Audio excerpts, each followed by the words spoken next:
el doctor Sixto García hizo hizo su doctorado en teología y filosofía, teología filosófica y sistemática en la Universidad de Notre Dame. Enseñó por 30 años en el Seminario Regional de San Vincent de Paul en Boynton Beach. Enseñó muchos diferentes cursos como Cristología, Teología Política, Trinidad, Teología Filosófica, Mística. Y tiene varias publicaciones en diferentes antologías. Y es mi esposo. Okay. Caramba, creí que iba a decir algo lindo de mí.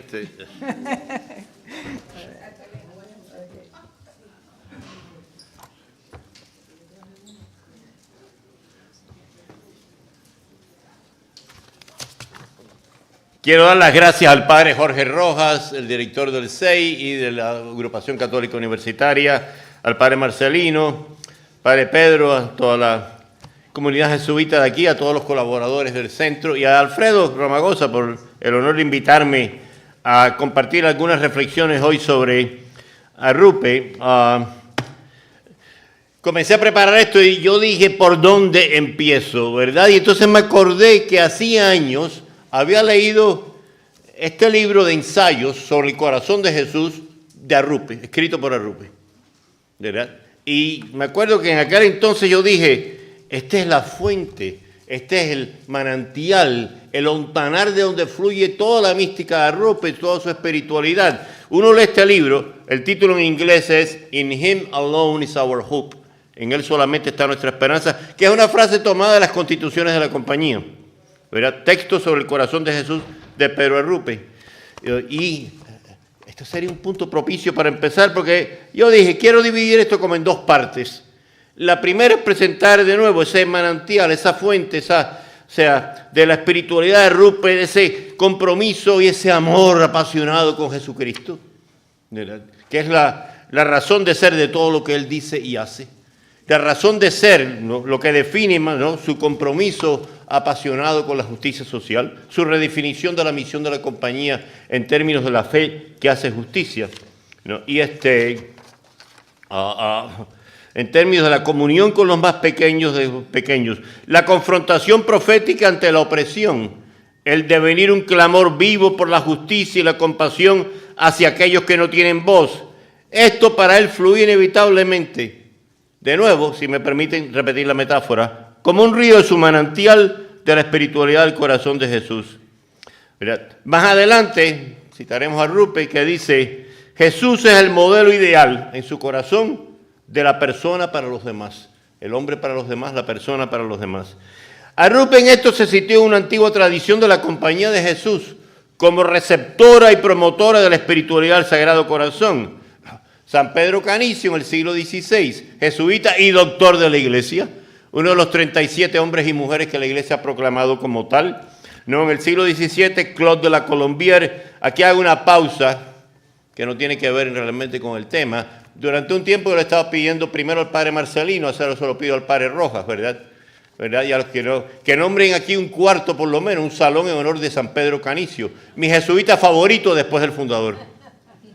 Por lo menos un cuarto de baño. ¿Verdad? Porque no solamente es santo, San Pedro Canicio, doctor de la Iglesia. Y otros como ellos revelaron la relevancia del corazón de Jesús como un elemento definitorio de la espiritualidad de los ejercicios espirituales. Son palabras de Arrupe, ¿no? Y en cierta manera, esto se remite a una frase que cita Pedro Miguel Lamet en su biografía, la tengo por ahí, de Arrupe. Quiten a Jesucristo de mi vida y todo se caerá. Fue durante este proceso de lectura, de estar leyendo esta colección de escritos sobre el corazón de Jesús, escritos por Arrupe, ¿no? Que ocurre como una convergencia de gracias. Yo prefiero usar convergencia de gracias en vez de hablar de coincidencias, ¿no? Que ¡pum! Se apega al Papa Francisco con su encíclica Dilexit Nos, ¿verdad? sobre el amor humano y divino del corazón de Jesucristo, ¿no? O sea, hay una resonancia ahí, un eco, ¿no? Tanto de los escritos de Arrupe como del documento pontificio como tal, ¿no? El Papa recuerda explícitamente en el documento las resonancias que dicha espiritualidad y devoción tienen dentro de la compañía. De modo especial, él alude a la consagración de toda la compañía de Jesús al Sagrado Corazón, hecha en el siglo XIX, por el que era entonces prepósito general Peter Jan Becks, ¿verdad? En septiembre de 1871, ¿no? Y el Papa recuerda, Francisco nos recuerda que en junio 19 de 1972 Arrupe renueva, ya en un lenguaje más adaptado a nuestros tiempos, ¿no? Esa misma consagración, y Arrupe alude al famoso evento definitorio, la experiencia de San Ignacio en la Storta, noviembre de 1538, poco antes de entrar en Roma. Donde San Ignacio le pide al Padre, por intercesión de la Virgen, que lo ponga con su hijo. Frase clave, que lo ponga con su hijo. Arrupe dice, y cito, como seguidores del puñado de hombres que fueron los primeros compañeros de Jesús, nosotros a nuestra vez te dirigimos la misma oración, pidiendo que nos pongas con tu hijo para servir bajo la bandera de la cruz, donde Jesús fue clavado por obediencia, con su costado atravesado y su corazón abierto, como signo de su amor por ti y por todos los hombres. Estas últimas palabras de la consagración de Arrupe, signo de su amor por ti y por todos los hombres, ya nos apuntan, ¿verdad?, al manantial de donde brotará su mística de ojos abiertos, ¿no? Y que define al jesuita en realidad a todos nosotros, ¿verdad? Y como el jesuita, a todos, ¿verdad? Como el hombre, persona, no, para los demás.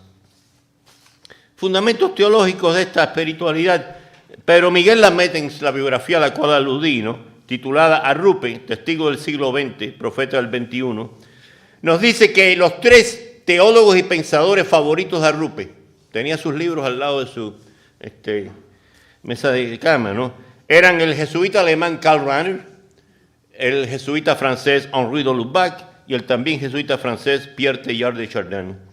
Rahner de suyo fue autor de numerosos escritos y ensayos sobre la teología del corazón de Jesús, este teólogo alemán tan riguroso cuyo lenguaje no siempre es fácil de descifrar, ¿no? Llegó a ser conocido por muchos como el teólogo del corazón de Jesús. Arrupe toma de Rahner intuiciones fundamentales y dice, Arrupe, la palabra corazón, tanto en el lenguaje cotidiano y en la terminología bíblica, es una de esas palabras que Karl Rahner ha dominado, un Urwort, si es alemán. Palabra alemana que significa una palabra raíz, una palabra primaria, ¿no? ¿Qué cosa es una palabra primaria? Tales palabras, dice Arrupe, están cargadas de significado y son difíciles de definir, y por ello son altamente evocativas. La palabra madre es otro ejemplo. ¿Quién puede recoger lo que esta palabra significa? Lo que esta palabra evoca. A cualquier definición de la misma, uno siempre puede decir, sí, una madre es todo eso, pero es mucho más. Pero es mucho más. Porque nadie puede alcanzar su última profundidad y mucho menos comunicar a los demás, lo mismo con la palabra corazón. Arrupe reconoce la vicisitud de que la expresión corazón de Jesús ha sufrido en nuestros tiempos, que ciertas imágenes, ¿no?, poco atractivas y todo eso, ¿no? Se la ha identificado con formas culturales y obsoletas, tanto así que corría el peligro, dice Arrupe, de ser sepultada. Pero añade, y cito, corazón de Jesús es una frase de aptitud poco usual y tan enraizada en significado bíblico que es irreemplazable. Aquí añado yo personalmente, ¿no? Arrupe se fundamenta ciertamente en las Escrituras. La palabra hebrea leb o lebeb en el Antiguo Testamento se usa 858 veces, la pueden contar si no me creen, ¿no? El griego cardía, la palabra cardiólogo viene de ahí, ¿no?, 151 veces en el Nuevo Testamento. Arrupe prosigue diciendo, corazón de Jesús, todo el amor de Cristo, Dios y hombre, enviado por el Padre por medio del Espíritu, que se ofrece a sí mismo como redención por todos y establece con cada uno de nosotros una relación personal. Y cita aquí, curiosamente, ¿no?, al Papa Juan Pablo II. Padre Conrado nos ha hablado de las dificultades y tensiones que hubo entre los dos, pero aquí cita su encíclica Redemptor Hominis, la primera que publicó Juan Pablo. El misterio interior del hombre, del ser humano, en lenguaje bíblico y no bíblico, se expresa con la palabra corazón. Cristo, el Redentor del mundo, es aquel que ha penetrado de forma única e irrepetible, aquí arrúpelo, el misterio del hombre y del ser humano y ha entrado en su corazón. Y cita, aquí arrupe a continuación, cita la insuperablemente bella y cristológicamente definitorio texto de la Constitución Conciliar Gaudium et Spes número 22, que dice, y Arrupe hizo esto una parte esencial, fundamental de toda su teología, de toda su espiritualidad. Y dice esta frase conciliar, ¿no? Gaudium et Spes, artículo 22. Por su encarnación, el Hijo de Dios, en cierta manera, se ha unido a todo ser humano. Trabajó con manos humanas, pensó con una mente humana, actuó con una voluntad humana y con un corazón humano amó. La palabra corazón, por lo tanto, según nos dicen Karl Rahner, Pedro Arrupe y el consenso de los teólogos y exégetas bíblicos, define lo más profundo del ser humano, su realidad más plena, y por ende constituye la definición más radical y total del misterio de Jesús, el Cristo. Arrupe nos dice sin ambajes, sin cortar palabras, es imposible encontrar en el Nuevo Testamento una palabra que más propiamente y con más precisión y con más calor humano se acerca a una definición de la persona de Cristo que su corazón. No. Es imposible, ¿verdad? Es imposible ver, leer esto, ¿no? O sea, estas palabras de Arrupe y no conectarse inmediatamente, no sentir un vínculo, no tener una ventana abierta a lo que es, ¿verdad?, su pasión por Jesucristo y por lo tanto la fuente de su mística de ojos abiertos, su compromiso de justicia social. Más adelante abundaremos en eso. Arrupe añade que aunque hay palabras en el Nuevo Testamento que reflejan el misterio de Jesús, sin embargo, nos dice Arrupe, por otro lado, cito aquí, rara vez nos revela el Evangelio ninguna característica interior de Cristo que no se puede epitomizar en su corazón. Más aún, los signos exteriores, sus parábolas y discursos, toda su vida, no son inteligibles en su sentido más profundo,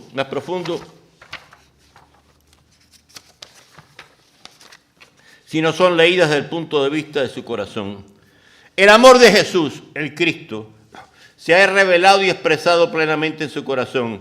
Arrupe apunta a los excesos de este amor. No, cito Arrupe. Jesús es específico. Ama a tus enemigos, haz el bien a aquellos que te odian, bendice a los que te maldicen, ora por aquellos que te maltratan. Este es uno de los puntos más salientes del Evangelio, porque allí, nos dice Arrupe, descubrimos la esencia del cristianismo, el amor incondicional y fraterno. ¿Quién no se puede maravillar, añado yo aquí, ante no solamente la profundidad teológica? Arrupe era un hombre teológicamente formado. Aquí los tres teólogos favoritos eran Karl Rahner, que es uno de los dos teólogos más importantes del Vaticano II, Henri de Lubac y Teilhard de Chardin, que murió antes del Vaticano II. No, y sobre todo lo propio del gran pensador, del gran místico, del gran teólogo, no solamente que puede expresar verdades teológicas profundas, sino la forma poética, mística de hacerlo, ¿no? Este amor que fluye del corazón de Jesús es provocador, subversivo, subvierte. En las palabras de Arrupe, escandaloso, y dice Arrupe, la denuncia que hace Jesús del pecado rivaliza su compasión inagotable por el pecador. Jesús causa escándalo cuando perdona a la mujer adúltera, cuando le habla a una mujer samaritana, cuando sana y perdona a paralíticos y posesos, cuando ignora la impureza legal para compartir mesa con pecadores. Para describir al Padre y describirse a sí mismo en las parábolas del Hijo Pródigo del Buen Pastor, Jesús se refiere a su corazón abierto a perdonar. Arrupe nos señala que Jesús, en el contexto del cuarto evangelio de Juan, nos radicaliza su amor ya hacia el final de su vida. Y Arrupe cita aquí, nos incluye en este texto, ¿no?, las palabras de Jesús en el capítulo 13, versículo 34 del Evangelio de Juan. Les doy un mandamiento nuevo, ámense los unos a los otros, que así como yo los he amado, así ámense también entre ustedes. Y Arrupe apunta a este texto, diciendo, la expresión como yo los he amado contiene, oigan esto, capacidad de mística y de profundidad que tiene Arrupe. Contiene todo el misterio de la encarnación, la kenosis, o sea, el autovaciamiento, aceptada como preparación para el misterio pascual. Jesús afirma, nos dice Arrupe, esta es la medida del amor que se nos urge. Ámense unos a otros como yo los he amado. Yo los he amado como el Padre me ha amado. La novedad más radical que ofrece el Evangelio, la caridad, se define así en esta insuperable expresión. Saboreemos un poco esto. O sea, yo los he amado como el Padre me ha amado. La novedad más radical, añade Arrupe, que ofrece el Evangelio, la caridad, se define así en esta insuperable expresión. Insuperable. O sea, Arrupe puede leer la Escritura, los textos evangélicos como tal, y ver ahí cosas que quizás el lector corriente no puede ver y sentir, ¿verdad? Para Arrupe los dos preceptos, amor a Dios y al prójimo, son uno. Inspirados por la obra de Karl Rahner, también amor de Dios y amor al prójimo, que en el original alemán eran dos, publicadas como uno. Arrupe argumenta lo siguiente: la misma caridad que nos acerca a Dios debe acercarnos a nuestros hermanos.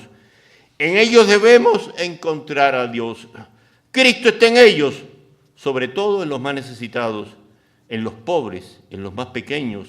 Cita del Evangelio de Mateo, capítulo 25, versículo 40.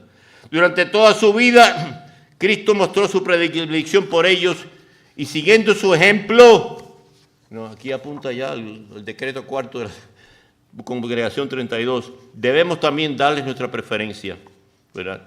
Apelando al texto de la primera carta de Juan, capítulo 1, versículo 20, Arrupe cita: toda persona que no ama a su prójimo, a quien puede ver, no puede amar a Dios, en quien no ha visto jamás. Juan, o sea, el presunto autor de la primera carta de Juan, nos advierte en muy claros términos que el amor de Dios, que no es acompañado por el amor al prójimo, es una ilusión. Y citando en la misma primera carta de Juan, el capítulo 3, versículo 17, el texto que cita: si una persona que sea bien acaudalada en los bienes de este mundo viera a uno de sus hermanos en penuria, pero le cierra su corazón, ¿cómo puede residir en él el amor de Dios? No. Y añade Arrupe su propia exégesis de este texto, o sea, interpretación. Cerrar el corazón, entre comillas, significa privarlo del amor y del compartir que el amor implica, porque no hay otra palabra, Arrupe, no hay otra palabra, ninguna, que designe más directamente el amor que la palabra corazón, ¿verdad? ¿Qué quiere decir Arrupe cuando habla del hombre o el ser humano para los demás? Primero, es una definición profunda de lo que es el corazón de Cristo. Dice: Jesús es en verdad el modelo ideal del hombre o la persona para los demás. Aquí aparece dicho claramente, ¿no? En este mismo texto del cual he tomado las otras citas, ¿no? Y sus consecuencias para hoy, según Arrupe. ¿Cómo su corazón sufriría hoy? Dice Arrupe. ¿Cómo su corazón sufriría hoy ante el muy difundido y persistente fenómeno del hambre? Del hambre.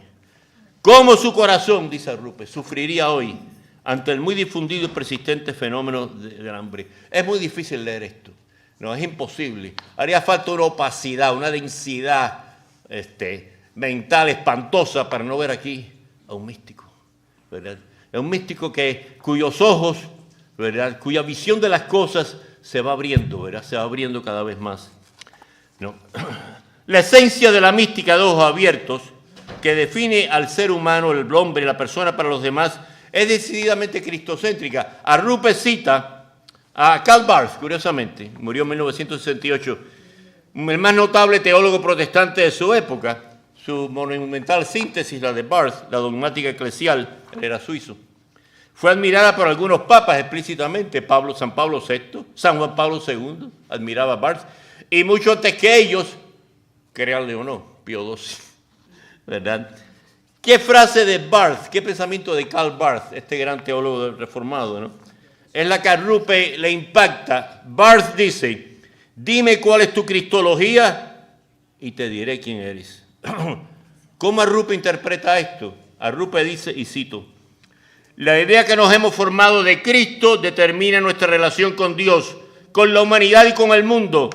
La pregunta, ¿quién dice la gente que soy yo? tomada del texto del Evangelio de San Mateo, capítulo 16, versículo 14. Es decisiva, paralelos en San Marcos también, San Lucas. Toda la historia de la iglesia, prosigue Rupe, de su situación presente y todo el futuro del reino, aguarda la respuesta que daremos tanto colectiva como individualmente a esta frase de Barth. Dime cuál es tu cristología. O sea, no en el sentido solo académico, se entiende solamente, sino tu percepción de Cristo, tu intimidad con Jesucristo, ¿verdad? Una respuesta que sin duda nos dará una más plena comprensión del ser más íntimo de Cristo, su corazón. Arrupe añade, y cito, es necesario aceptar y vivir lo que él dice sobre sí mismo. Si la respuesta a esta pregunta va a crecer en nosotros, reproduciendo el amor trinitario que desafía toda lógica. ¿Qué amor trinitario que desafía lógica es esta?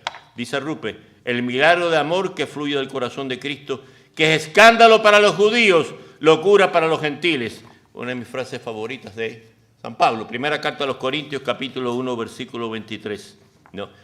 San Pablo, digo esto yo aparte, ¿no? Añade a eso en el versículo 25 de esa primera carta a los Corintios, capítulo 1, ¿no? En griego, ton moron tu zeus o fotoron ton antropon estin. Para los que no sepan griego, la locura de Dios. El padre Rojas sabe griego, lo estudió. Me lo dijo que estudió. La locura de Cristo. San Pablo usa la palabra griega morón. Eso es original con San Pablo, la palabra morón. Hoy en día lo usamos como insulto. Oye, chico, tú eres un morón, no entiendes lo que yo digo. O sea, pero dice, la locura de Cristo es más sabia que los hombres. ¿No? Y Arrupe añade, obviamente, y que no tiene sentido para los ateos de nuestra época. Y entonces aquí añade a uno de esos pensadores favoritos, el jesuita francés, murió en 1955, ¿no? O sea, Pierre Teilhard de Chardin. Y dice sobre Chardin lo siguiente, Teilhard profesaba un amor apasionado al corazón de Cristo a dos niveles. Uno, una simple devoción al corazón de Jesús. En su correspondencia diaria lo vemos. El otro nivel es Cristo como punto omega del universo, ¿no? A quien él conoce y que solamente puede ser identificado como un acto de amor. Pero, nos dice Rupe, Teilhard nos revela un gran secreto. Y aquí Rupe cita a Teilhard directamente. El gran secreto, el gran misterio es, el mundo tiene un corazón. Dato, que eso es un dato de la reflexión. Pero este corazón es el corazón de Cristo. Este es un dato de la revelación. El universo se concentra en un centro. Y el centro cristiano, dice Rupe, citando a Teilhard, es el corazón de Cristo. En definitiva, Rupe apunta a lo que él considera el texto central de todo el Nuevo Testamento, ¿no? Y cito a Rupe. Dios es amor. Primera carta de Juan, capítulo 4, versículos 8 y 16. Aceptamos, dice Rupe, que no podemos entender el misterio, aunque sabemos que por el amor estamos incluidos en él.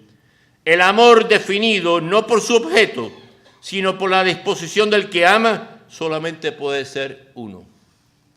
Por ello, el amor sobrenatural por el prójimo, a quien Cristo ama, y a quien nosotros amamos por Cristo, es un camino para acercarnos a la Trinidad. Y dice, pero no es esto, dice Rupe. ¡Ay, qué intuición más tremenda! No es esto lo que queremos decir cuando hablamos del contemplativo en la acción. Bien, la segunda parte de mi compartir. Ya la expresión concreta e histórica de la mística de ojos abiertos, ¿no? Preámbulo definitorio, ¿no? Aquí Fefita y Silvia han aludido a esto, ¿verdad? También el padre Conrado. La Congregación General 32 se reunió desde diciembre 2 de 1974 hasta marzo 7 de 1975. Promulgó el famoso decreto cuarto, que redefiniría la misión de la Compañía de Jesús en su esencia más íntima. En su biografía, Pedro Miguel Lamet tiene esta frase escueta. El propio decreto resume su contenido en dos palabras y citando el decreto. Dicho brevemente, la misión de la Compañía de Jesús es el servicio de la fe, del que la promoción de la justicia constituye una consecuencia absoluta. Fíjense. La promoción de la fe, el servicio de la fe, del que la promoción de la justicia constituye una consecuencia absoluta de esa promoción de la fe, de ese servicio a la fe. La injusticia debe ser atacada por nosotros en su raíz, que está en el corazón del hombre, ser humano. Nos es, pues, preciso trabajar en la transformación de las actitudes y tendencias que engendran la injusticia y alimentan las estructuras de opresión. Las estructuras de opresión. Dar limón es bueno y necesario, pero no basta. No basta. Ya el Papa Francisco, dicho sea de paso, en su primer gran documento, su exhortación apostólica Evangelii Gaudium, lo dice en el número 188. Hace falta cambiar las estructuras que perpetúan la pobreza. ¿No? Aquí cito, ¿no?, también un teólogo jesuita que también Silvia y Fefita citaron, ¿no? Yves Calvé, fue asistente y colaborador cercano de Rupe, y nos da una intuición clave respecto a ese decreto cuarto, que es, en toda su esencia, obra de Rupe. Es preciso repetir, dice el padre Calvé, ante todo, que la novedad del decreto cuarto no está tanto en las afirmaciones acerca del servicio a la fe, sino casi exclusivamente en las afirmaciones acerca de la promoción de la justicia. Fue a esta a la que se dedicaron los más amplios desarrollos, y esto también, ¿verdad? Fefita y Silvia y el padre Conrado nos han elaborado, ¿verdad? Fue a propósito de ella cuando se emplearon algunas de las afirmaciones más fuertes. Ya de entrada podría preverse que este aspecto habría de llamar más tarde la atención y habría de producir un fuerte impacto, como ya se ha hablado aquí antes en más detalle. El comentario del Calvé, resumido en su esencia, es una descripción profética de las consecuencias que esta nueva dirección de la misión de la compañía proclamada por este decreto tendrían. En efecto, la visión del decreto cuarto no podía menos de traducirse en rechazo, persecución y martirio. Ejemplo número 1. Marzo 12 de 1977. El jesuita, hoy en día beato, fue beatificado hace 2 años. Rutilio Grande, 48 años, junto con 2 catequistas y ayudantes, Manuel Solórzano, de 72 años, Nelson Lemo, de 16, son asesinados por miembros de la Guardia Nacional cerca del pueblo de Aguilares, en El Salvador. El padre Rutilio se había señalado no solo como un apasionado vocero de los pobres y oprimidos en su tierra, 27 días antes de su muerte, en la última homilía que él jamás predicó antes de ser asesinado, en el pueblo de Apopa, el 13 de febrero de 1977, Rutilio dijo que en la situación presente de represión de los pobres, cito, muy pronto la Biblia y el Evangelio les será prohibido cruzar nuestras fronteras, porque cada una de sus páginas es subversiva. Cada una de las páginas de la Escritura es subversiva. Muy pronto se le va a prohibir, ¿verdad?, importar Biblias. Dato clave, sin el padre hoy en día beato Rutilio, sin el beato padre Rutilio Grande, no tendríamos a San Oscar Romero. Según todas las historias que yo he leído, ¿no?, y vidas de Romero y todo esto, fue Rutilio el que más persuadió a Romero de desencajarse de las oligarquías, ¿verdad?, de millonarios de El Salvador y comprometerse con los pobres. Era buen amigo de Romero. Y lo persuadió con sus palabras y, en definitiva, con su martirio, a desligarse de esa oligarquía que había influido en su designación por el obispo. Los oligarcas salvadoreños pensaban que Romero iba a ser fácil de manipular, ¿verdad? Pero la muerte de Rutilio Grande fue un punto decisivo de cambio para el santo arzobispo. Segundo ejemplo, noviembre 19 de 1989, el jesuita Ignacio Yacuría, rector de la Universidad Católica Centroamericana José Simeón Cañas, el vicerrector Ignacio Martín Baró y otros 4 jesuitas, miembros de la facultad, la asistente de la comunidad, la señora Elba, y su hija Cristina, fueron ametralladas, asesinadas por miembros del ejército salvadoreño. Lamed aquí en su biografía añade un comentario que hace a Rupe sobre comentario de Lamed. Al mismo tiempo se comenzaban a encarcelar y asesinar a jesuitas. Uno es detenido en la India por protestar contra la esterilización obligatoria. Desde el mes de julio de 1977, ningún jesuita podía vivir en Vietnam. Unos pocos días antes habían sido asesinados 3 en Rhodesia. Y aquí Lamed cita a Rupe, cuando se entera de la muerte del padre Rutilio. Dice Rupe, estamos perdiendo, fíjense, esto también Fefita y Silvia aludieron a esto, ¿verdad? Estamos perdiendo muchos de nuestros mayores bienhechores, porque en las escuelas jesuitas enseñamos a sus hijos las actitudes sociales del Evangelio. ¿Qué hacen los padres de esos hijos a los cuales nos acusan de ser radicales de izquierda cuando citamos simplemente la Populorum Progressio, la encíclica de Pablo VI, la Octogésima Adveniens, la exhortación también de San Pablo VI, y la Mater et Magistra, la segunda encíclica de San Juan XXIII? ¿No? Y cuando se le informa del asesinato de Rutilio Grande, a Rupe añade lo siguiente, y cito, estos son los jesuitas que necesita hoy el mundo y la iglesia, hombres impulsados por el amor de Cristo, que sirvan a sus hermanos sin distinción de raza o de clase. Hombres que sepan identificarse con los que sufren, vivir con ellos hasta dar la vida en ayuda. Hombres valientes que sepan defender los derechos humanos hasta el sacrificio de la vida si fuera necesario. Esta es la misión concreta, fin de la cita. Esta es la misión concreta que toma en la historia la mística de ojos abiertos. El vocablo mística es una certera definición de la visión que Pedro Arrupe le da a la misión de la compañía.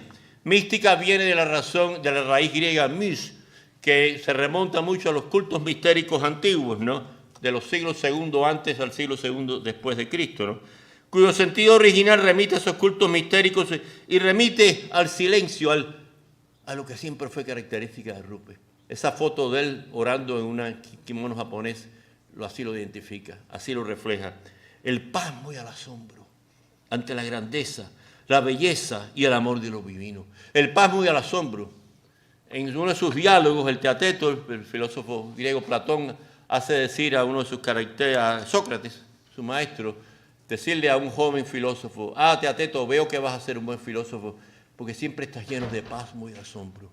Porque el pasmo y asombro es el principio de toda filosofía. Arrupe podía haber añadido, nosotros podemos añadir, es el principio de toda espiritualidad, de toda mística, de toda teología.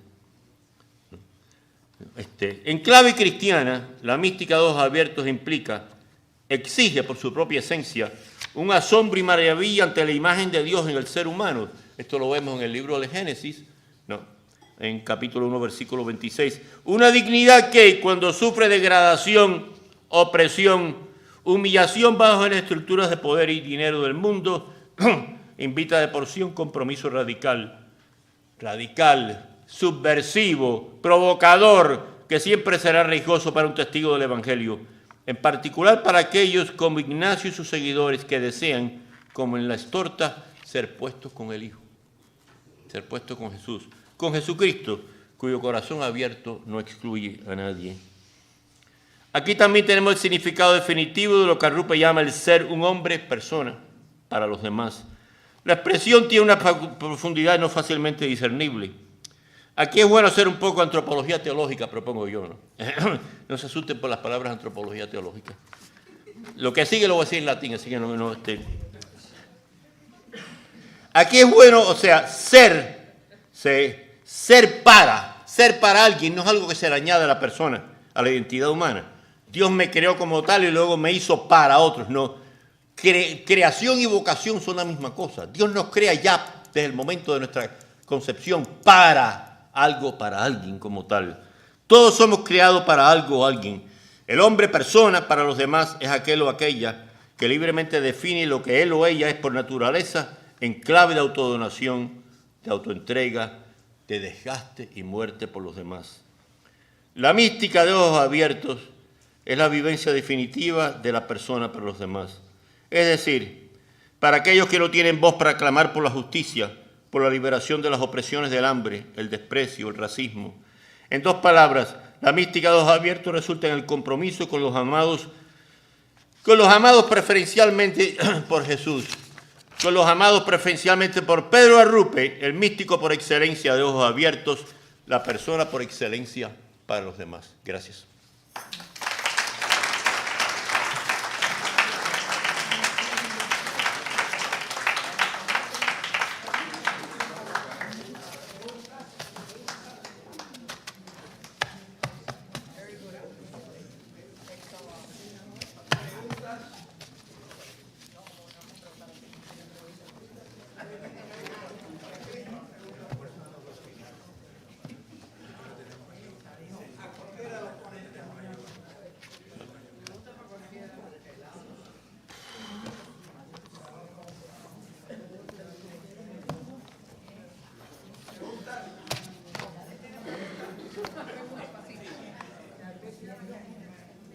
¿Quién le va a preguntar así?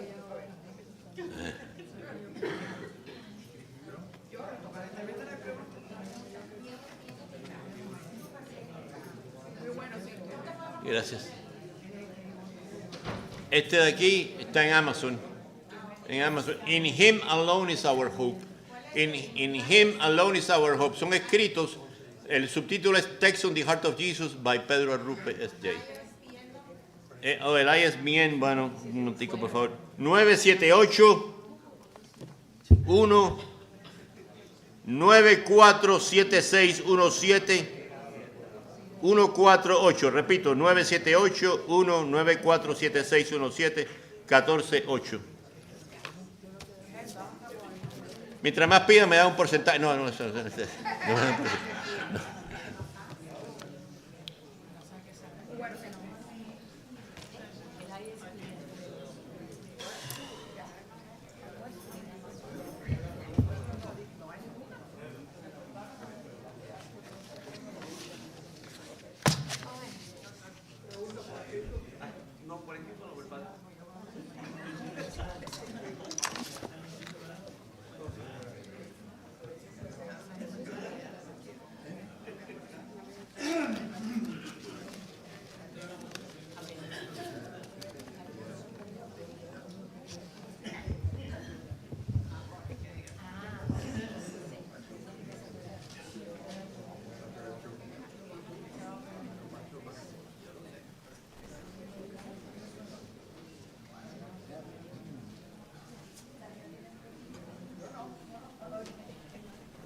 Bueno, mientras esperamos por las preguntas, quiero hacer un anuncio para las personas que nos están viendo virtualmente.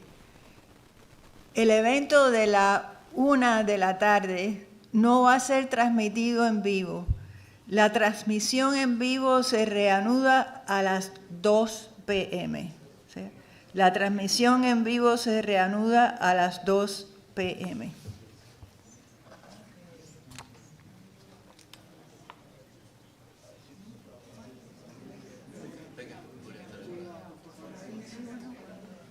¿Quién iba a preguntar así nada? Ya lo dijo todo.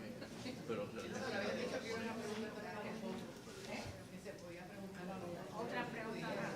Ya lo de ustedes te lo olvidó.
La pregunta es para todos, pero tú lo puedes responder. Son para todos, pero si es para Pare con Radio, no para. Lee la pregunta.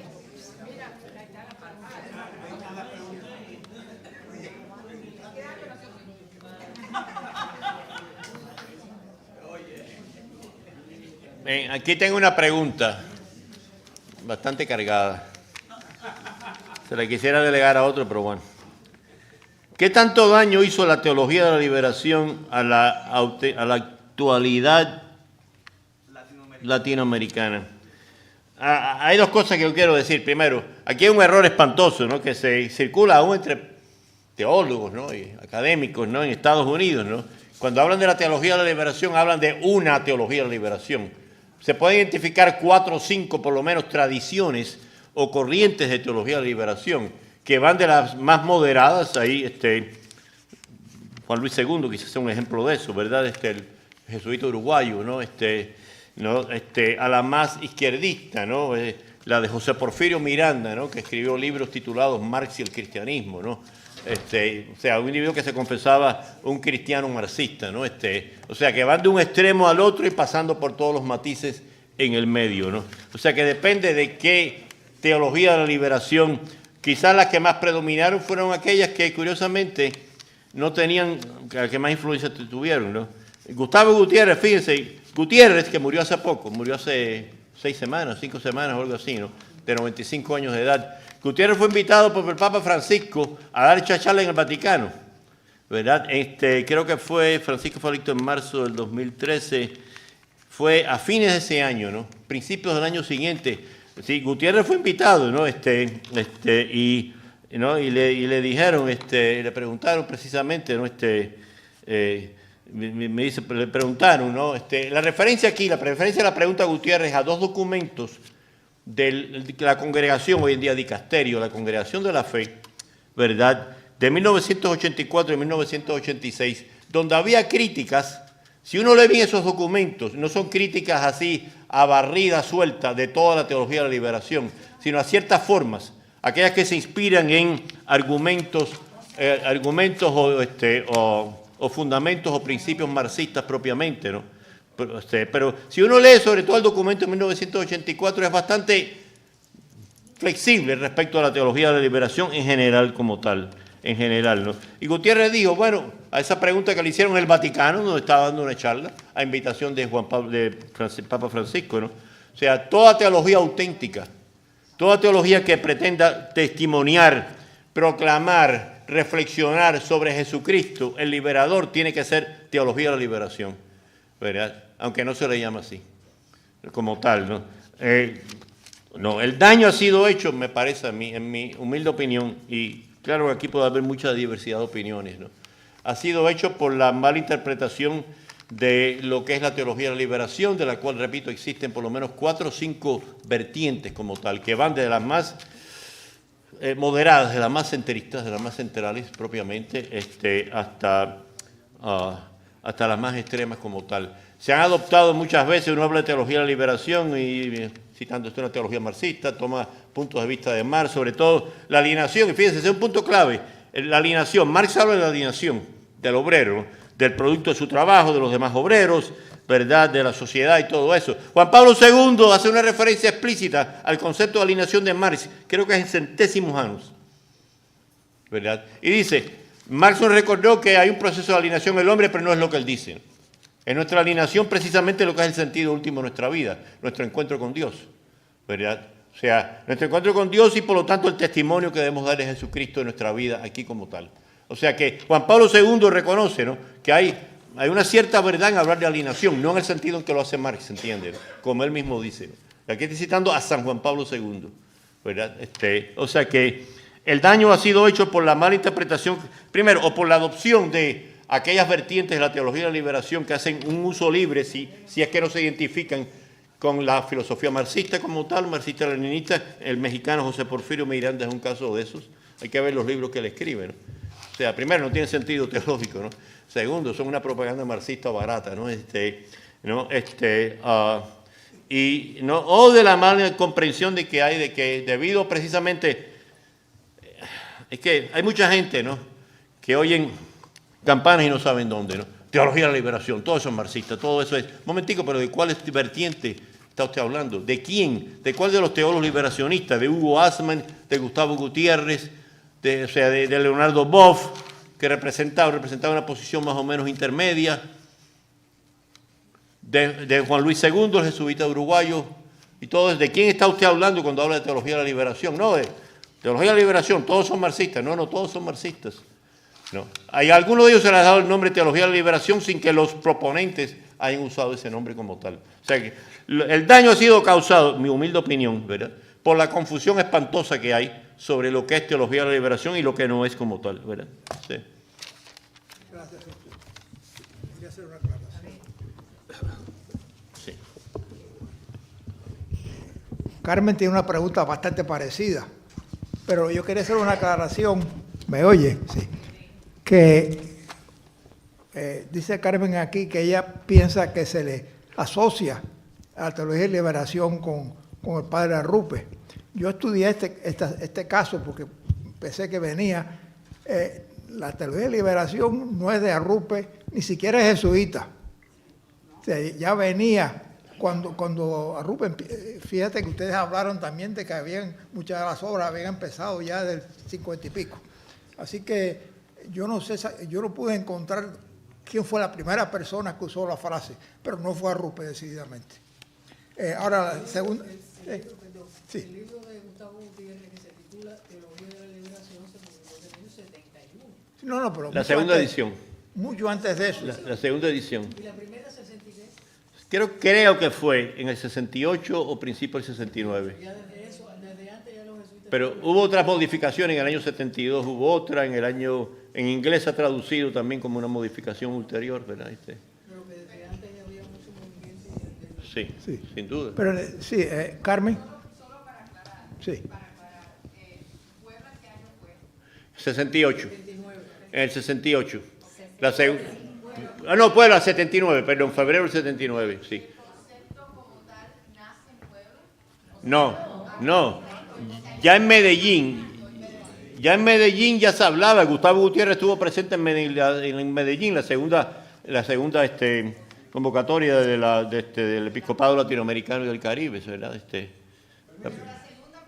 Exacto, la segunda pregunta que tiene Carmen aquí es cómo aterrizamos hoy en día el buen sentido de la teología de liberación.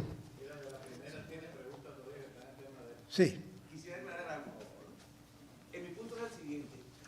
Por muchos años se ha tratado de confundir la doctrina social de la Iglesia con la teología de liberación, tal como se conoce en Latinoamérica y tal como se ha promovido. Yo pienso que es responsabilidad de la Iglesia, de todos nosotros, el promover la doctrina social de la Iglesia sin mirarlo desde el punto de vista que los marxistas tratan de confundir y utilizar. Es decir, nosotros como Iglesia tenemos que cuidar de los pobres, compartir con ellos y ayudarlos, 100% de acuerdo, pero sin caer en la otra forma en que se mira en toda Latinoamérica. Y les digo por mi caso muy personal, hace muchos años, a fines de los 80, principios de los 90, yo estaba en el programa de diaconado en la diócesis de Houston, Texas, y lamentablemente muchas de las bibliografías que nos dieron a leer eran de escritores que promovían la teología de la liberación, incluyendo todos esos que ustedes mencionaron, y a los cuales tuve que leerlo, y tuve que presentar ese y discutirlo, y al final, cuando me pidieron un trabajo final, le dije que durante la historia de la Iglesia habíamos tenido muchos teólogos que habían hecho muchas teologías diferentes y que habían hecho mucho daño a la Iglesia. Por eso era mi pregunta. Sí. La Iglesia tiene que ser responsable de la teología, de la ayuda social a todo el mundo. Yo no estoy de acuerdo con su punto de vista, porque yo creo que la teología de liberación entra dentro del marco de la doctrina social de la Iglesia. Entra. Pero el problema es que la teología social, la teología de liberación trata de utilizar a la Iglesia como base para toda Latinoamérica. Pero ¿cuál teología de liberación? Yo dije que había por lo menos como 4 vertientes o 5 vertientes. ¿Cuál de ellas? Todas, no. Bueno, no ya. todas. Por favor. Básicamente es la siguiente forma. Usualmente, el pueblo de Latinoamérica, hasta abajo, ¿cómo ven la teología de liberación? Pregúntale a cualquier gente del pueblo. Lo primero que piensan es marxismo. Y si usted tiene otra idea, se la respeto. Bueno, pero no me sí, piense perdón, vamos a... yo quiero terminar este diálogo porque se va demasiado lejos. Otra pregunta que se la voy a dar a Silvia. Silvia, en la iglesia actual, ¿sigue vivo el espíritu de Arrupe? Una pregunta, ¿qué tú crees? Lo están tratando de matar fácilmente. Cada vez Ven, más y más y más. Mire, nosotros nos salimos a la... Yo creo que cada vez el espíritu de Arrupe se está tratando de eliminar de nuestra iglesia.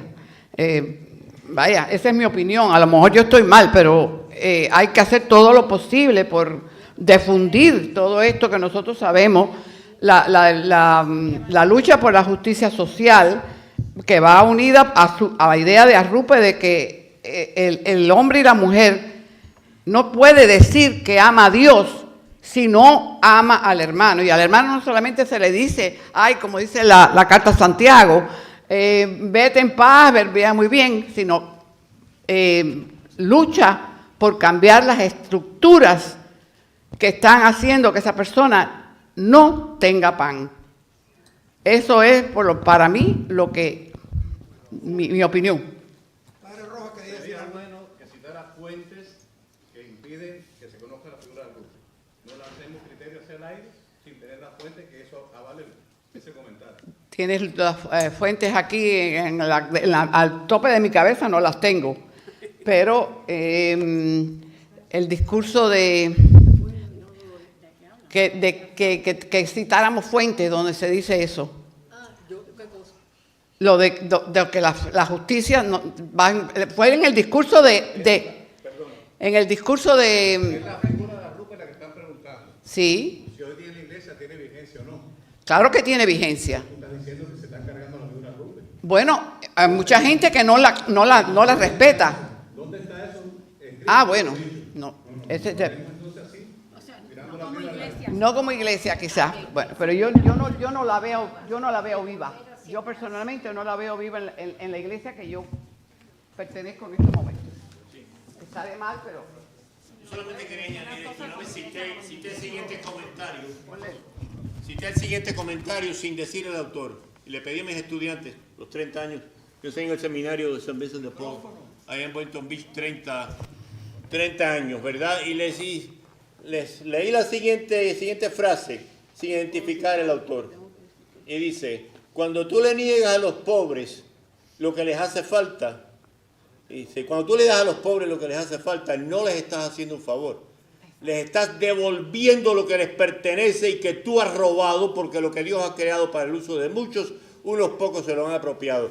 Y como 4 o 5 de ellos o más, si levantaron la mano, Karl Marx o Lenin o un teólogo de la liberación, Gustavo Gutiérrez, de San Ambrosio de Milán, que murió en el año 397 de la era cristiana, unos 1500 años antes que existieran estos términos de teología de la liberación. Y eso exactamente lo dice San Juan Crisóstomo, citado por el Papa Francisco, ¿no? Pero ¿qué digo? El Papa Francisco, por supuesto, sabemos que es marxista y todo eso, pero está citado por él en Evangelii Gaudium, ¿verdad? La misma frase, cuando tú le das a los pobres lo que necesitan, no les estás haciendo un favor, les estás dando lo que les pertenece, lo que tú les has robado, porque lo que Dios le ha dado al cuidado de todos, unos pocos se lo han apropiado. San Ambrosio de Milán, escribiendo en el año 397. Y él no dice, ¿verdad?, de dar limosna y todo eso, no. Devolver lo que les pertenece, lo que les pertenece.